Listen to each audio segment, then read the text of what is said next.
고린도전서 15장 12절에서 19절 말씀 한 절씩 교독합니다. 그리스도께서 죽은 자 가운데서 다시 살았다 나셨다 전파되었거늘 너희 중에서 어떤 사람들은 어찌하여 죽은 자 가운데서 부활이 없다 하느냐. 만일 죽은 자의 부활이 없으면 그리스도도 다시 살아나지 못하셨으리라. 그리스도께서 만일 다시 살아나지 못하셨으면 우리가 전파하는 것도 헛것이요 또 너희 믿음도 헛것이며 또 우리가 하나님의 거짓으로 발견되리니 우리가 하나님이 그리스도를 다시 살리셨다고 증언하였습니다. 만일 죽은 자가 다시 살아나는 일이 없으며 하나님이 그리스도를 다시 살리지 않으셨으리라. 만일 죽은 자가 다시 살아나는 일이 없으면 그리스도도 다시 살아나신 일이 없었을 터이요. 그리스도께서 다시 살아나신 일이 없으면 너희 믿음도 헛되고 너희가 여전히 죄 가운데 있을 것이요. 또한 그리스도 안에서 잠자는 자도 망하였으리니 만일 그리스도 안에서 우리가 바라는 것이 다만 이 세상의 삶뿐이면 모든 사람 가운데 우리가 더 불쌍한 자이다. 아멘. 예, 반갑습니다. 우리가 지난 시간에는 사도 바울이 그 고린도 교회에 전파했던 그 복음의 말씀이 사실은 그 사도들에게 전달받은 복음으로서 그 복음을 굳게 지키고 또 헛되이 믿지 아니하였으므로 그 복음으로 말미암아 구원을 받게 되었음을 말씀하였습니다. 그래 이 바울이 전하였던 복음을 우리는 흔히 네 가지 중요한 요소가 있었다 그랬죠. 첫 번째로는 성경대로 그리스도께서 우리 죄를 위해서 죽으셨다는 사실입니다. 두 번째로는 장사 지낸 바 되었다는 거죠. 이게 완전히 죽으셨다는 뜻이죠. 그 다음에 세 번째로는 뭐냐? 성경대로 사흘 만에 다시 살아나셨다는 사실이고, 네 번째는 뭐죠? 그 살아나신 후에 몇몇 사람만 보인 게 아니라 베드로를 비롯해서 12제자와 또 500여 형제, 또 예수님의 동생 야고보나 또 모든 사도들, 그리고 마지막에는 만삭되지 못하여 난 자 같은 이 사도 바울 같은 사람에게도 부활하신 주님이 보이시고 나타나셨다. 그렇게 말씀했습니다. 그래서 이 네 가지 이 복음의 가장 중요한 핵심 요소인데, 그 중에서 우리가 두 가지를 요약하면은 사실 성경대로 붙은 것이 두 구절이 있다고 했죠. 먼저 성경대로 그리스도께서 우리 죄를 위하여 죽으셨다는 것. 그 다음에 이것이 십자가의 복음이죠. 또 두 번째가 뭡니까? 요약한다면, 뒤에 두 문장을 요약하면 성경대로 사흘 만에 다시 살아나셔 보이셨어요. 그래서 이 두 가지를 우리가 요약해서 뭐라고 얘기합니까? 십자가와 부활의 복음이다. 그래서 이 십자가와 부활의 복음이 사실 우리 오랜 세월 동안 우리 기독교에서 가장 뭡니까? 핵심, 그러한 복음으로서 우리가 전파하는 그런 복음인 것을 볼 수가 있습니다. 그래서 이제 특별히 사도 바울은 사도 중에 가장 작은 자로서 자신은 원래는 하나님의 교회를 핍박하던 자였다 말합니다. 그래서 자신은 사실 이 그리스도의 복음, 십자가와 부활의 복음을 전하는 그런 사도라고 칭함을 받기가 뭡니까? 감당하지 못할 자이지만은, 그러나 그를 이렇게 사도로 부르시고 또 그로 하여금 사도로 이렇게 이방인의 사도로 파송하신 분이 바로 주님이시죠. 그리고 이거 자체가 자기는 감당하지 못할 사역이지만 하나님께서 베풀어 주신 은혜라고 얘기해요. 그래서 나 된 것은 오직 하나님의 은혜로 되었다. 그렇게 고백하는 것을 볼 수가 있습니다. 그래서 결국은 하나님께서 이 사도 바울을 은혜로 부르셨기 때문에 자신의 목숨을 걸고 이 사도로서 복음을 전하는 거지. 근데 이 복음을 전하는데 어떻습니까? 그는 그 어떤 다른 많은 사도들보다 더 많이 수고하고 또 더 많은 전도의 열매도 맺고 또 많은 교회도 세웠어요. 근데 이 모든 것들이 뭡니까? 자신의 힘으로, 자신의 능력으로 한 것이 아니라 나중에 보니까 이 모든 것도 다 뭐예요? 하나님이 도우시고 함께 하신 하나님의 은혜임을 또한 고백하는 것을 볼 수가 있어요. 나는 한 것이 없고 오직 하나님이 하셨다. 그것이 바로 하나님의 은혜라고 하나님의 은혜라고 그렇게 고백하는 것을 볼 수가 있습니다. 뒤에서 오늘 이제 이 12절, 13절 말씀을 보시면 그리스도께서 죽은 자 가운데서 다시 살아나셨다 전파되었거늘 너희 중에서 어떤 사람들은 어찌하여 죽은 자 가운데서 부활이 어떠하느냐? 만일 죽은 자의 부활이 없으면 그리스도도 다시 살아나지 못하였으리라 말씀합니다. 그러니까 이 사도 바울이 이 십자가와 부활의 복음, 예수님이 다시 살아나셨다는 이 부활의 복음을 전파했는데 문제는 뭘까요? 이 앞에 십자가의 복음은 그런 대로 받아들이는데 예수님이 다시 살아나셨다, 죽었다가 다시 살아나셨다는 부분에 대해서는 이 받아들이지 않는 분들이 많았던 거예요. 여러분도 그렇지 않겠어요? 사실은 뭔가 우리가 죽었다가 완전히 다시 살아난 사람은 완전히 살아난 사람, 그 다시 죽지 않은 사람은 없어요, 예수님이. 물론 개중에는 그래서 아까 예전에도 말씀드렸지만은 몇몇 야이로의 딸이라든가 나인성 과부의 아들이라든가 또 나사로라든가 이런 사람들은 뭐예요? 죽었다가 예수님께서 다시 살려주셨죠? 근데 또다시 죽었어요. 그렇지만 예수님은 이 죽었다가 완전히 살아나셔서 죽지 않으시죠? 죽지 않으시고 40만 계시다가 제자들이 보는 가운데 하늘로 승천하셔서 하나님 보좌 우편에 앉아서 지금도 세상을 다스리시는 것을 볼 수가 있습니다. 그런데 문제는 뭘까요? 이렇게 예수님은 분명히 살아나셨음에도 불구하고 그 고린도 교회에게 이 복음을 전하였을 때 그들 중에 일부가 어떻게 죽은 사람이 다시 살아나느냐? 면에 있을 수 없다고 해서 예수님의 부활을 믿지 않았다는 거지. 그래서 부활이 없다고 떠들고 다녔다. 그거는 잘못됐다고 얘기합니다.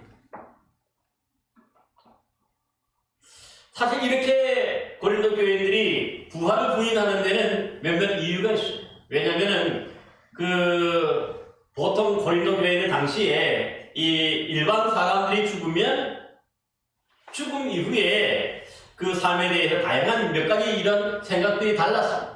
먼저 보면은 여러분 혹시 배웠을지 모르는데 이 당시 유행했던 게 뭐냐면 플라톤의 이원론에 근거한 영혼 불멸설입니다. 그러니까 바로 그리스 가까우니까 이런 철학사적은 많이 퍼져 있는데 이 영혼 불멸설이 뭐냐면은 육신이 이제 우리가 죽으면 영과 육신이 분리되는 거죠. 영과 육신이 분리돼서 육신은 땅에 묻혀져 썩어지지만 영혼은 그 즉시로 뭐예요? 다른 데 가가지고 그 내세에서 죽지 않고 영혼이 영혼은 죽지 않고 이게 있다. 그렇게 얘기하는 거죠. 그래서 어찌 보면 이 영혼 불멸설이 우리 기독교가 믿는 그 복음하고 약간 비슷해 보이는데 전혀 다릅니다. 어떻게 다를까요? 당시 이 영혼 불멸설은 육신은 완전히 죽고 몸은 완전히 죽고 사라지고 썩어져서 없어지지만은 영혼만 이렇게 살아서 뭔가 된다. 내세에 들어간다. 그렇게 얘기하는 거죠. 근데 우리 기독교 복음은 어떻습니까? 우리 영혼만 하나님 나라 가는 건 아니에요.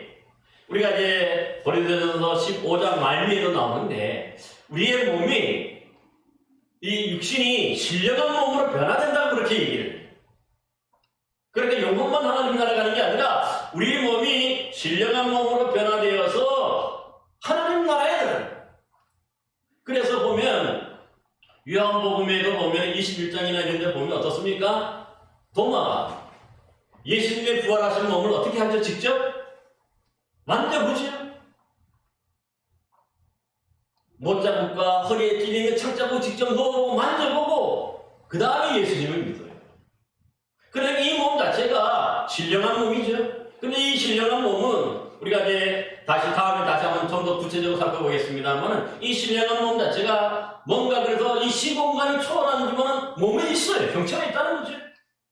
그래서 예수님 당시에도 보면 이 부활하신 예수님이 제자들이 모여있는 그 집에 문이 닫혔는데 그들에게 나타나신 거예요. 방언에 문이 열리지 않고 나타나시는 거죠. 그러니까 뭔가 이 시공간을 초월하는 몸이. 그래서 그 몸을 우리가 표현할 때 뭐라고 표현하지 못하니까 사도 바울은 이제 뒤에 보면 신령한 몸이다 그렇게 표현하고 있습니다. 그런데 우리 몸이 사는 거예요. 그래서 하나님 나라 가는 거거든요. 그러니까 이 영혼 불멸설하고 우리 기독교 복음은 다르다. 두 번째 또 그들이 좀 어떤 사람들은 생각할 때 이 고린도 교회는 뭐냐면은 이 유물론에 근거해서 그 육체의 쾌락, 눈에 보이고 뭔가 만지고 느끼고 할 수 있는 것만 진실이라고 생각하는 거지. 그러다 보니까 이 사도행전에도 나오는 에피쿠로스 학파라고 하는 게 있어요. 이 에피쿠로스 학파가 주로 이런 유물론적인 사관에 의해서 뭔가 직접 내가 만져보고 내가 느껴보고 내가 그래야 뭡니까? 그것이 진짜지. 내가 만지지도 못하고 느끼지도 못하고 하는 것은 뭡니까? 그거는 허상이다. 공산주의자들이 되게 이렇게 주장합니다. 그래서 이 사람들은 주로 사람이 죽으면 그것은 끝나는 거지. 그 후에 뭐 영혼도 없고 그 후에 뭡니까? 내세도 없다는 거예요. 하나님 나라도 없다고 해요. 그러니까 죽으면서 모든 것이 끝나는 거다. 또 그렇게 된다는 사람은 뭡니까? 부활은 믿을 수 있습니까? 없습니까? 부활은 믿을 수가 없는 거죠. 그건 우리가 만질 수도 없고 느낄 수도 없는 것이다. 그렇게 생각하기 때문에. 또 세 번째 그거는 뭐냐면 당시에는 또 이 많은 신비주의자들이 있었어요. 뭔가 신령한 것, 뭔가 이 땅의 것이 아니라 뭔가 신령한 것, 영적인 것, 뭐 이런 것만 추구하는 그런 사람들이 있었는데 이 사람들은 뭐냐면 사람이 죽으면 인간과 신의 영혼이 연합이 돼서 하나가 되어서 계속해서 그 내세에서 지속적인 어떤 그런 삶을 살아간다고 그렇게 믿었어요. 이것도 뭡니까? 우리 기독교 진리하고 비교하면 뭐 비슷한 것 같은데 아니에요. 우리 몸이 사는 거예요. 우리 몸이 하나님과 함께 하나님 나라에서 함께 살아가는 거지 뭔가 하나님과 연합하고 뭐 우리 영혼이 하나님 나라에 연합하고 그런 건 아니에요. 그 다음에 네 번째로 보면 또 한 가지 어떤 죽음 이후의 삶에 대해서 어떻게 생각하냐면은 당시 유대인들 중에 사두개인들이 있었어요.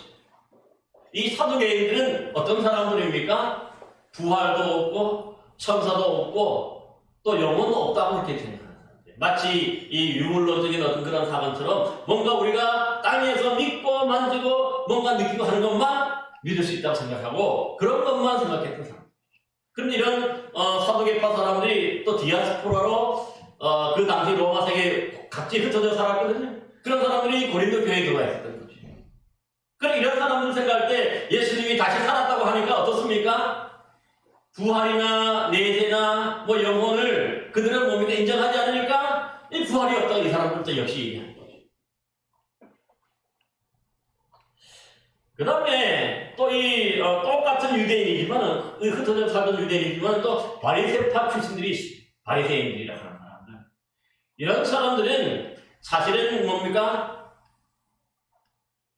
영혼도 있고 부활도 있고 천사도 있고 다 이 몸의 부활처럼 다 믿었던 사람들이에요. 그래서 이 사도 바울이 체포되어서 로마에 예루살렘에 가서 체포되었을 때에 이 사두개파 사람들하고 바리새파 사람들이 서로 싸웠던 거죠. 이 바리새파 사람들은 이 사도 바울이 얘기하는 영혼도 믿고 천사도 믿고 부활도 믿고 다 믿었어요. 그래서 그 전통이 어떻게 보면 이 기독교 우리 신앙하고 오늘날 우리 기독교 신앙은 많이 이제 유사한데 어떤 사람은 그래서 예수님도 이 바리새파 출신이라고 얘기하는 사람도 있어요. 그 정도로 아주 밀접하지만 거기서는 뭡니까? 이 바리새파 사람들은 사실은 어떤 생각을 하냐면 이 죽음 이후에 우리 몸이 부활하는 게 아니에요. 뭔가 거기가 이 영혼이 어떻게 부활하는 것으로 이렇게 그들도 이해했던 거죠. 몸이 다시 산다는 것들은 잘 이해가 안 됐던 것을 볼 수가 있어요. 그 다음에 또 한 무리가 어떤 무리가 있었냐면은 이 죽음 이후에 부활을 믿기는 했어요.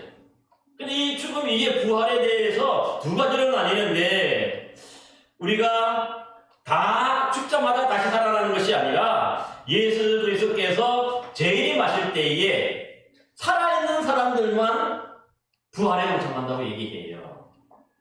그러니까 예수 믿다 죽은 사람들은 이미 뭡니까? 죽었기 때문에 다시 살아나지 못하고 예수님이 재림하실 때 살아있는 사람들만 다시 부활한다고. 그러니까 이 틀린 거죠. 우리 기독교 복음하고는.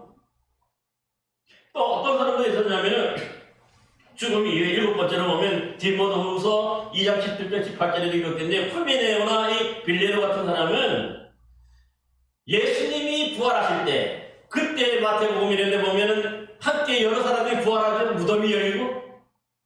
그러니까 이미 부활은 지나간 앞으로의 부활은 없고 과거에 예수님이 부활하실 때에 그 순간에 함께 부활했기 때문에 다시 부활이 없다. 그렇게 또 믿었던 사람들도 있는 것을 볼 수가 있습니다. 그러니까 이 고린도 교회에는 제가 지금 살펴본 것처럼 한 7가지 생각하는 그 당시에 어떤 그런 지금 위의 삶을 생각하는 사람들이 그만큼 다양한 거죠.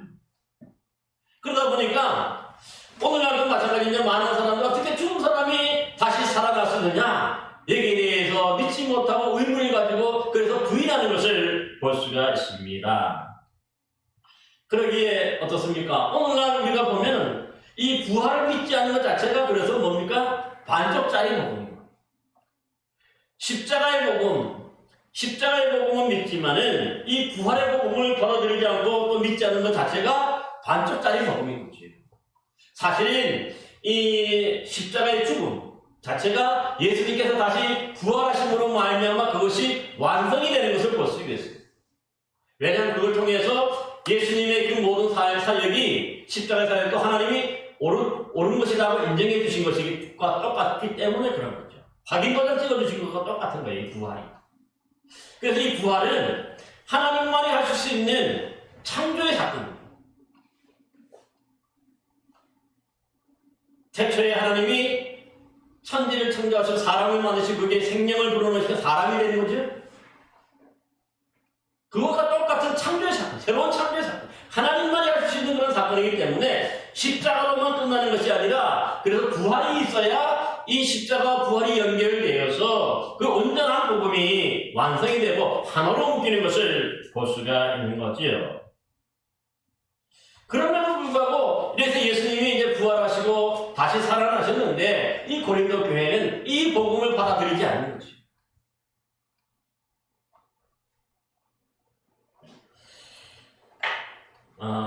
그래서 오늘 본문에 보면 이 사도 바울은 뭐냐면은 우리 기독교인들도 믿음의 사람들도 뭐냐면 우리가 죽음으로 끝나는 게 아니라는 거예요. 우리가 죽음으로써 모든 것이 끝나고 더 이상의 어떤 것이 없는 게 아니라 우리 기독교인들은 어떻습니까? 이 죽음 이후의 이유가 뭐죠? 부활의 삶이 있고 그것이 또 죽음 이후가 바로 새로운 시작인 것을 볼 수가 있습니다. 그래서 우리가 이 신령한 몸으로 변화되어서 주님이 재림하시는 건 어떻습니까? 우리 몸이 신령한 몸으로 변화되어서 어린 양의 혼인잔치에 참여하게 됐죠. 그 어린 양의 혼인잔치에 참여해서 이제 뭡니까? 새 예루살렘 하나님께 계시는 그 천국으로 우리가 들어가게 되는 것을 볼 수가 있는 것이죠. 그러기에 우리가 이 죽음 이후에 이 부활이 없다고 생각하면요, 어떻습니까? 사실 우리 모든 믿음 자체가 헛것이 된다. 오늘 그렇게 얘기하는 거죠. 그래서 13절, 14절 말씀 보면 만일 죽은 자의 부활이 없으면 그리스도도 다시 살아나지 못하셨으리라. 그리스도께서 만일 다시 살아나지 못하셨다면 우리가 전파하는 것도 헛것이요 또 너희 믿음도 헛것이며. 당연하겠죠. 사실 그래서 우리는 어떤 철학이라든가 어떤 이론을 믿는 게 아니죠. 우리가 이미 이루어진 예수 그리스도를 말미암아 이루어진 사실을 믿는 거죠. 그래서 복음이 그리스도께서 우리 죄를 위해서 돌아가셨다는 것, 십자가에 돌아가셨다는 사실과 장사 지내가 되었다가 성경대로 다시 사흘 만에 살아나셨다고 한 거고, 그 다음에 또 많은 사람들에게 보여주심으로 그 부활이 확실한 것이죠. 그것을 우리가 믿고 그것을 우리가 받아들이고 그것을 우리가 전하는 것을 볼 수가 있는 것이죠. 그러기에 오늘 본문에 보면요, 먼저 이제 두 가지 오늘 논점이 있는데, 하나는 뭐냐면은 먼저 죽은 자의 부활이 없다면 이것을 가져요. 이게 일부 사람들처럼, 일부 고린도 교회 사람들이 생각했던 것처럼 만약에 죽은 자의 부활이 없고 정말 다시 살아나는 것이 없다면 어떻게 되겠느냐, 그것에 대해서 말씀하는데요, 세 가지로 말씀합니다. 먼저 만약에 죽은 자의 부활이 없다고 하면 사도 바울과 비롯해서 여러 사도들이 지금까지 전파했던 그 십자가와 부활의 복음은 어떻게 됩니까? 다 거짓이죠. 다 거짓이고 헛된 것인 거죠. 그래서 여기서 헛되다 하는 말이 뭐냐면 아무것도 없고 빈 껍데기다.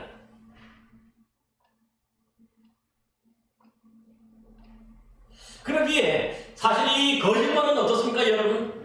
얼마 안 가서 금방 들통나기 마련이죠. 다 밝혀집니다. 그런데 예수님의 이 십자가와 부활 사건은 어떻습니까? 지금까지 2000년의 역사가 지났는데도 결코 이렇게 거짓으로 드러나지 않았어요. 또 많은 분들이 이것을 믿고 증언하는 거죠. 특별히 이 고린도전서를 쓰고 있는 사도 바울도 뭡니까? 담메색에서 이 부활하신 주님은 어땠습니까? 만난. 이 부활하신 주님을 다시 살아나신 주님을 만났어요. 만나서 확신하고 그 다음에 이방인의 사도로 파송받아서 지금까지 목숨 걸고 그렇게 복음을 전하는 것이기 때문에 어떻습니까? 이 예수님의 이 부활은요, 기정사실이죠. 확실한 거죠. 따라서 사실 이 예수님의 다시 살아나신 것 자체가 사도 바울만 이게 뭡니까 또 믿었다고 목격했다 그러면 또 다른 문제인데, 우리가 앞서 살펴봤지? 베드로를 비롯해서 12제자와 500의 형제들, 또 예수님의 동생 야고보와 모든 사도들, 또 마지막에 사도 바울까지 이렇게 많으니까 수많은 사람들이 이미 부활하신 예수님을 직접 만나고 경험하고 본 거예요. 그러니까 죽었던 것을 분명히 뭡니까? 다시 살아난 것이 확실하다는 거지. 그래서 죽은 자가 다시 살아날 수 없다 하면서 이제 잘못됐다는 얘기를 하는 거지요. 두 번째로 또 뭐라고 얘기합니까? 만약 죽은 자의 부활이 없다고 하면 지금까지 사도들이 전한 믿음도 헛된 것이 된다. 당연하겠죠. 그러니까 우리가 죽은 자가 먼저 살아나면서 믿고 난 다음에 그 다음에 이제 우리가 또 16절에 해보면 그리스도의 부활에 대한 얘기를 좀 더 구체적으로 하는데, 죽은 자가 살아났다는 것을 이게 분명히 그것이, 그래서 왜냐면 우리의 기독교 복음 자체가 예수님이 이 다시 살아나셨다는 이 부활에 근거해서 또 전파되는 것이기 때문에 사실은 이 예수님이, 그러니까 죽은 자가 다시 살아나는 것이었다면 예수님도 다시 살아나지 못했다는 것이죠. 예수님이 다시 살아나지 못했으니까, 그러니까 예수님의 이 부활의 복음을 전하는 것은 뭡니까? 그 믿음을 전하는 것 자체가 잘못되고 거짓이 되는 거죠. 그렇지만 그게 아니라는 걸 지금 얘기하는 거예요. 이미 많은 증인들이 있고 다 그런 게 확실하다는 것을 다시 한번 강조하는 것을 볼 수가 있어요. 그러게 오늘날도 우리가 복음을 전한다고 할 때 이 십자가와 부활의 복음을 전하는 거거든요. 그런데 우리가 만약에 이 죽은 자가 다시 살아나는 것이 없다면 이 십자가와 부활의 복음 전하는 것 자체가 잘못되고 헛된 것이고 거짓이다. 그러게 결코 그렇지 않음을 분명히 이게 반어법을 통해서 말씀을 합니다. 오늘날 어떤 사람을 보면 그래요. 이 십자가의 복음만 전하고 이 부활의 복음은 잘 안 전해요. 예수님께서 십자가에 돌아가신 것도 중요하지만 분명한 것은 이 십자가와 부활의 복음은 하나예요. 연결이 돼요. 그래서 이건 뗄래야 뗄 수 없는 정말 한 쌍이 우리 믿음의 내용입니다.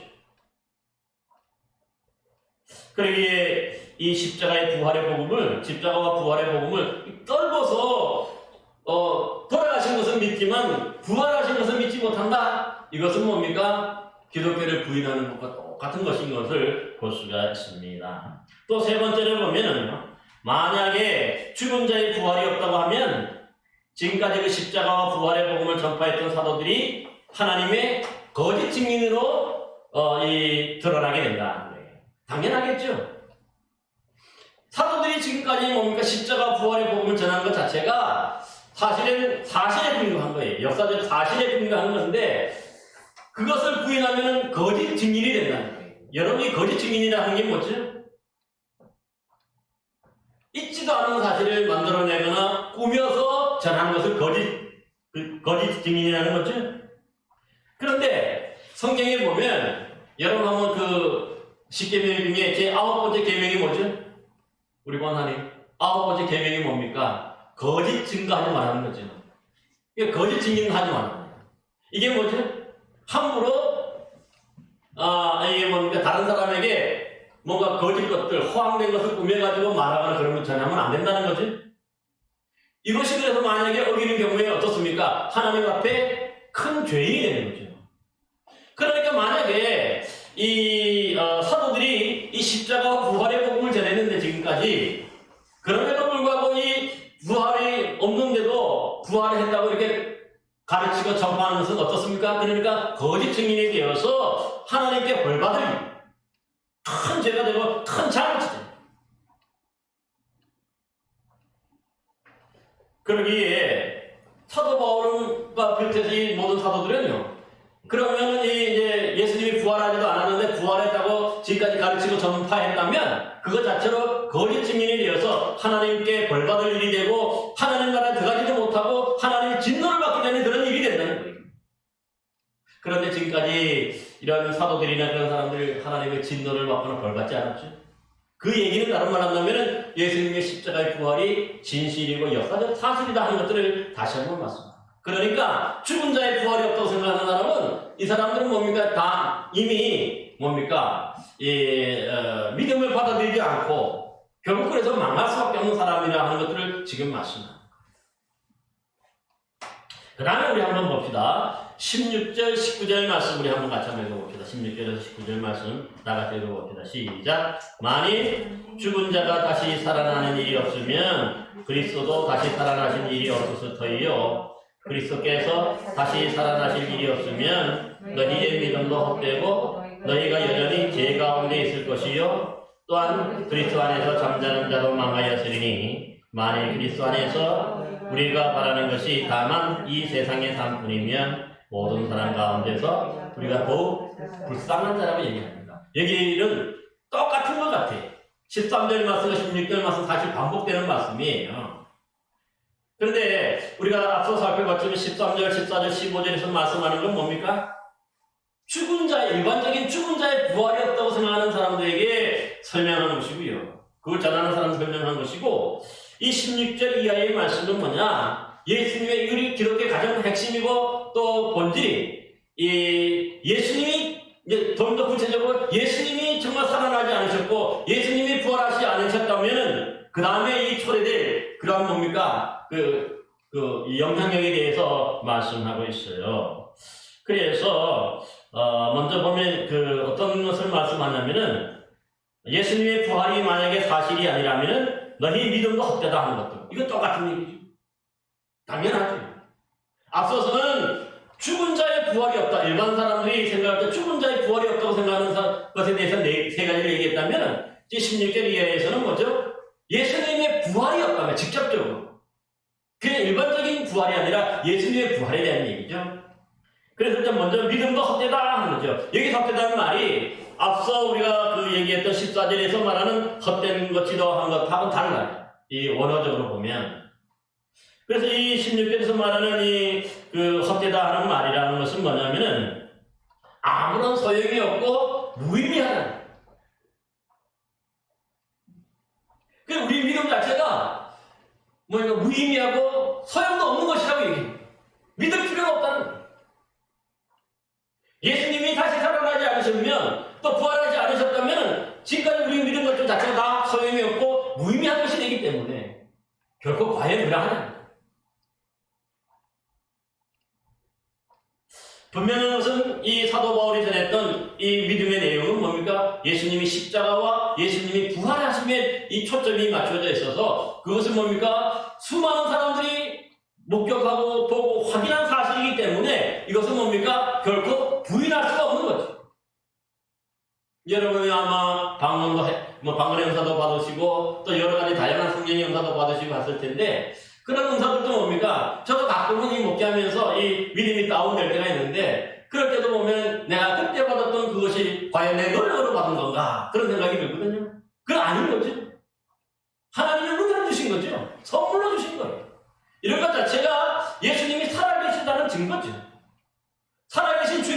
완전히 주신 것이기 때문에. 그러기에 우리가 이 예수님의 이 부활을 우리가 믿지 않고 또 받아들이지 않는다면 그것 자체로 우리 기독교는 무너져요. 없어지는 것과 겉것을 믿는 것과 똑같은 거니까. 그렇지만 결코 그렇지 않는 거죠. 2000년의 역사를 내려오면서 이 부활하심에 대한 그런 모든 여러 증거들이 많고 또 오늘날도 우리가 그것을 믿기 때문에 그건 결코 헛된 것이 아닌 것을 우리가 분명히 기억해야 하는 것이죠. 두 번째로 예수님의 부활이 역사적인 사실이 아니라면 너희가 여전히 죄 가운데 있을 것이요 합니다. 당연하겠죠. 이 예수님이 부활하지 않으셨다면 우리가 여전히 죄 가운데 있는다고 하는 것은 뭡니까? 우리가 죄 용서받지 못한다는 거예요. 십자가에서 예수님이 돌아가실 때에 그 대속의 죽음을 죽으신 거지. 원래는 짐승들이 대신 사람을 대신해서 죽어야 되는데 예수님이 우리의 죄를 대신해서 죽으셔서 피 흘려주셨기 때문에 그 사건이 뭡니까? 완성된 게 뭐냐면 바로 이 십자가 후에 이 부활까지도 부활을 통해서 완성이 되는 거예요. 그게 하나가 되는 거죠. 그러니까 단순히 십자가로만 예수님의 어떤 그런 죄사함이라든가 이런 것만 일어나는 게 아니에요. 만약에 예수님이 십자가에서 죽으시고 다시 살아나지 못하셨다면 어떻습니까? 그 죽음 자체가 일반적인 죽음이 되는 거죠. 오늘날에도 보면은 어떤 사람들은 억울하게 누명을 쓰고 대신 다른 사람의 죄를 대신 뒤집어 쓰고 그렇게 죽는 사람도 있어요. 또 의도적으로 자기가 뭐 의로운 죽음이라 그래가지고 다른 사람의 죄를 내가 짓지도 않는데 대신 뒤집어 쓰고 죽는 사람도 있어요. 그렇다고 해서 그 사람들이 구원자가 됩니까? 아니. 예수님의 이 십자가 죽음으로서 그렇게 끝났다면은 이런 일반적인 죽음이 될 거예요. 그렇지만 일반적인 이런 죽음과 다른 이유가 뭐예요? 예수님이 다시 살아나셨다. 예수님께서 부활하셨기 때문에 그 예수님의 십자가의 대속의 죽음이 완성이 되는 거죠, 부활로.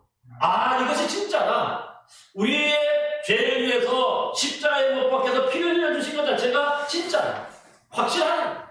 맞다는 거예요. 그러므로 우리 이 기독교에서 이 십자가만 있으면 안 되고 항상 이 부활이 같이 따라와야 돼요.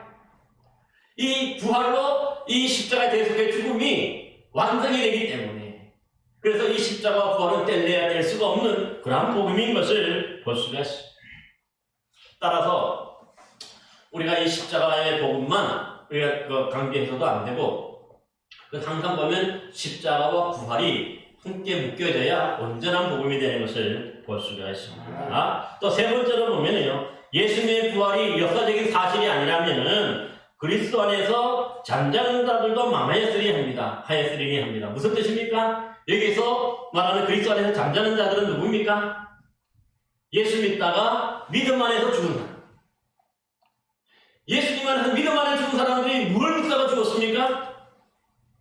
주님 다시 오실 때에 그들이 신령한 몸으로 변화되어서 부활해서 혼인잔치에 참여할 것을 그들도 믿고 죽었죠. 그러니까 다시 말한다면은 이 예수 믿다가 죽은 사람들도 만약에 예수님이 진짜 부활하지 않으셨다면 그들이 더 이상 부활이 없는 거죠.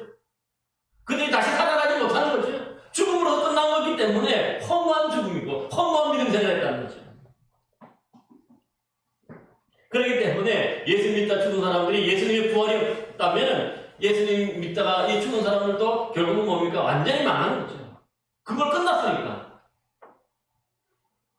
하지만 결코 그러지 않은 것을 우리는 기억할 수 있기를 바랍니다. 잘 아시는 대로 사실은 예수님은 그래서 뭡니까? 이 죽음의 권세 아래 머물러 있는 자가 아니라 하나님의 능력으로 이 죽음의 권세를 이기셨다고 얘기하죠. 이기심으로 말미암아 우리도 부활의 몸을 입을 것임을 다시 한번 분명히 기억합니다. 그래서 우리가 이제 계속해서 우리가 살펴보겠지만 15장에서 이 예수 그리스도를 믿다가 부인하지 못해가지고 죽은 사람이 얼마나 많습니까? 그 순교한 사람이 얼마나 많습니까? 우리나라도 보면은 이 예수 믿다가 이 부활의 복음, 십자가 부활의 복음을 믿고 그것을 뭡니까? 부인하지 못해서 그들도 순교를 당한 분이 참 많아요. 우리 개신교로 본다면은 토마스 선교사로부터 시작해서 대동강변에서 그 제네럴 셔먼을 타고 대동강에 이제 복음전으로 왔다가 그 순교당하셨지. 뿐만 아니라 6.25 때라든가 일제시대 때 수많은 사람들이 이 순교당했어요. 믿음 지키다. 근데 그런 사람들이 다 뭡니까? 예수님이 부활이 역사적 사실이 아니라면 그들 다 섞어 죽은 거지. 아무것도 아닌 거지.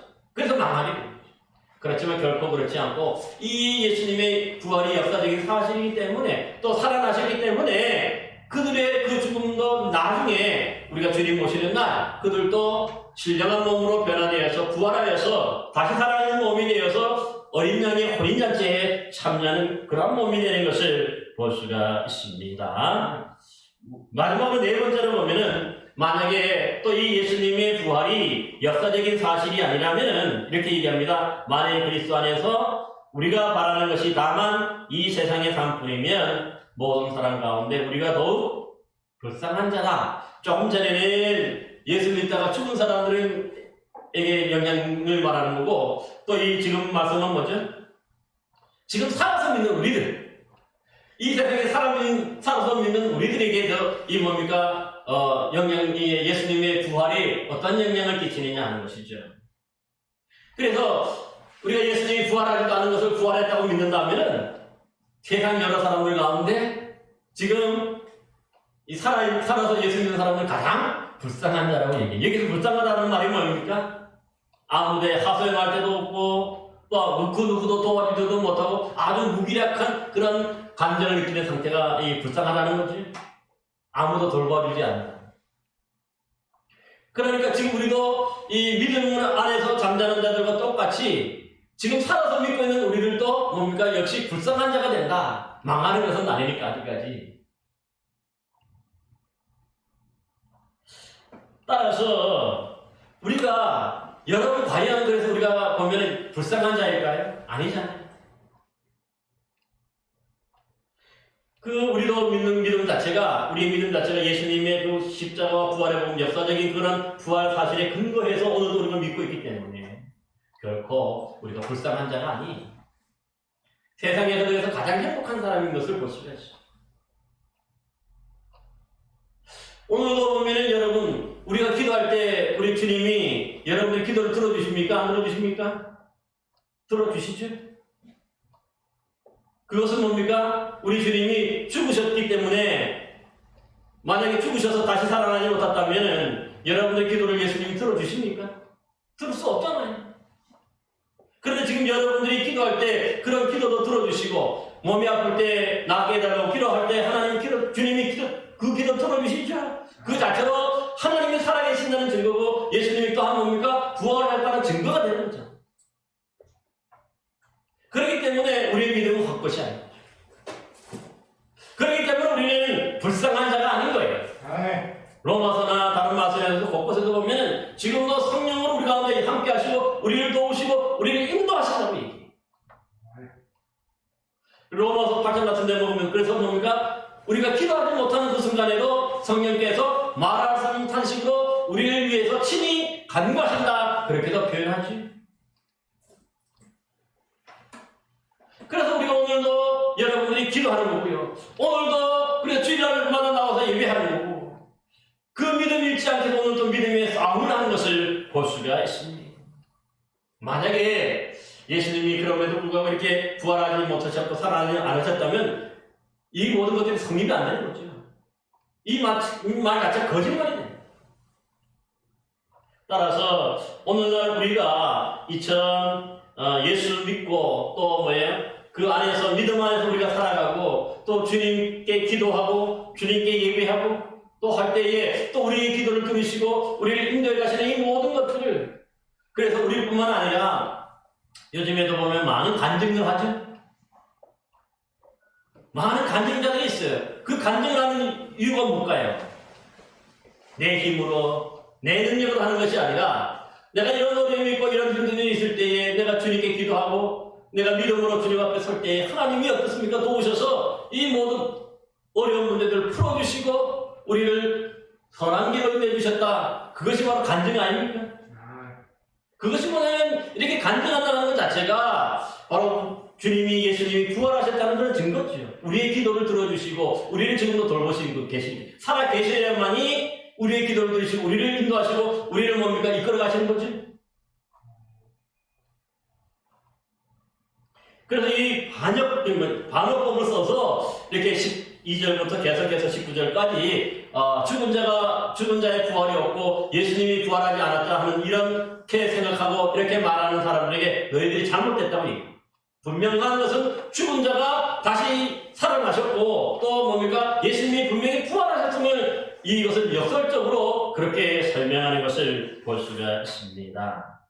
따라서 이제 우리가 20절 이하에 보면요. 예수 그리스도께서 죽은 자의 첫 열매가 되시고 다음 시간에 보면 그 다음에 또 예수 안에서 잠자는 자들이 일어나고 그 다음에 뭐예요? 또 우리가 지금 믿는 자들이 이 부활에 동참하게 된다. 그 순서를 우리가 이제 다음 시간에 우리가 함께 살펴보게 될 것입니다. 먼저 오늘 우리가 분명한 것은 뭐냐면 많은 사람들에게서 저희들 어렸을 때에 그 학교 다닐 때 고등학교 다닐 때 친구들이 그랬어요.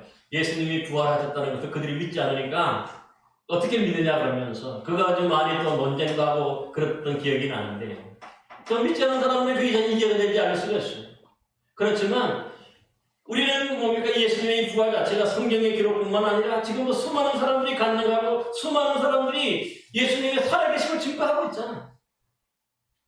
그 역사가 지금도 일어나고 있는 거예요.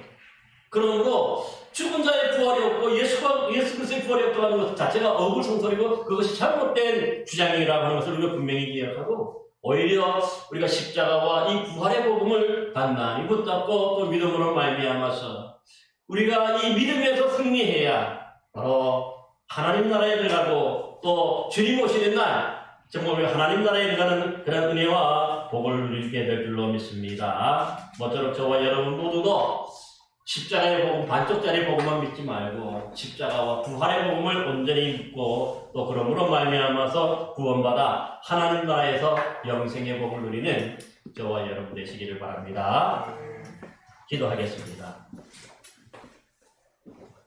은혜와 사랑이 풍성하시고 자비하신 아버지 하나님, 오늘도 부족한 저희들을 부르시고 아버지 하나님의 믿음 안에서 살게 해주시니 감사를 드립니다. 우리가 이 십자가와 부활의 복음을 더욱더 든든히 붙잡게 하여 주시고 아버지 하나님이여 정말 우리가 이 부활의 복음을 온전히 더욱더 믿음으로 말미암아서 정말 살아계신 주님의 인도하심과 주님의 역사하심을 우리가 받게 하여 주셔서 정말 우리의 삶이 그러므로 복된 삶이 되어서 우리도 주님 오시는 날 저 천국에 들어가는 복을 누리도록 역사하여 주옵소서. 예수 그리스도의 이름으로 기도하옵나이다.